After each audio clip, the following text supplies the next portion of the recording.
যুবকদের বলছি, বিশেষ করে তোমার আমলনামায় শত গুনাহ জমা হবে। যৌবনের উচ্ছলতা উচ্ছৃঙ্খলতায় কিছু পাপ হবে, হতাশ হওয়ার কিছু নেই।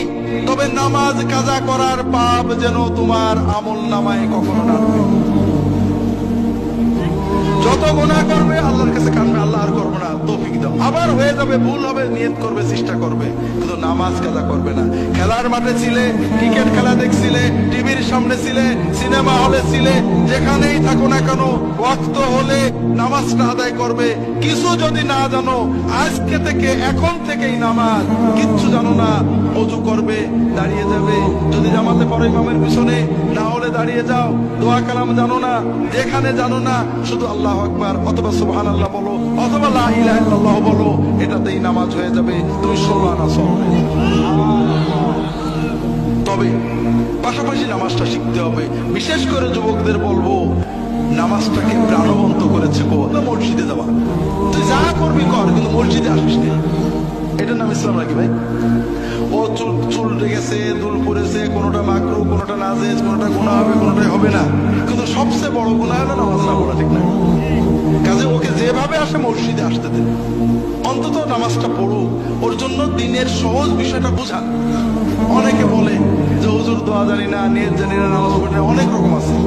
আল্লাহর নামাজ কত সহজ করেছে। আপনি যতটুকু জানেন, কিছু না জানলে সুবহানাল্লাহ বলে বলেও যদি নামাজ পড়েন, আল্লাহ 16 আনা সওয়াব দেন। কাজেই নামাজটা পড়তে হবে, প্রাণবন্ত করে পড়তে হবে। নামাজ আমাদের আল্লাহর সাথে সবচেয়ে প্রিয় সম্পর্ক। আমরা নামাজে অনেক ভুল করি, মেয়েরাও করেন, পুরুষেরাও করেন। আমরা নামাজ যারা পড়ি তারা কি ভুল করি?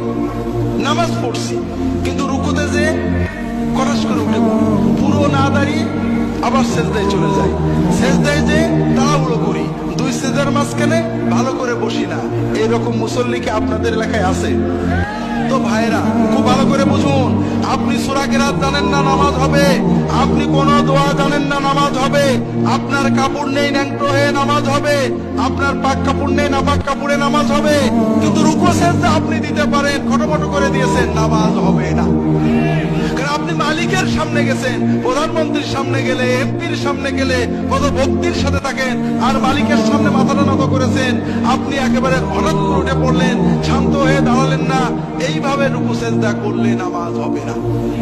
কাজেই অন্তরের মহব্বত দিয়ে নামাজ পড়েন। ছোট্ট একটা বলি, রাসূলুল্লাহ সাল্লাল্লাহু আলাইহি ওয়াসাল্লাম দুই সাজদার মাঝখানে কি বলতেন? রব্বিগফিরলি। কখনো ওটাই রিপিট করতেন, কখনো বলতেন রব্বিগফিরলি ওয়ারহামনি ওয়ারযুকনি ওয়াহদিনি ওয়াআফিনি ওয়া'ফু আন্নি ওয়াজবুরনি ওয়ারফা'নি। দোয়া করতেন। দোয়াগুলোর মানে কি? আল্লাহ আমাকে মাফ করে দাও, আল্লাহ রহমত করো, আল্লাহ আমার রিজিকে বরকত দাও, রিজিক বাড়িয়ে দাও, আল্লাহ আমাকে সুস্থতা দাও, আল্লাহ আমাকে বিপদ মুক্ত রাখো, আল্লাহ আমাকে নিরাপদে রাখো, আল্লাহ আমার ক্ষতি পূরণ করে দাও, আল্লাহ আমার মর্যাদা বাড়িয়ে দাও।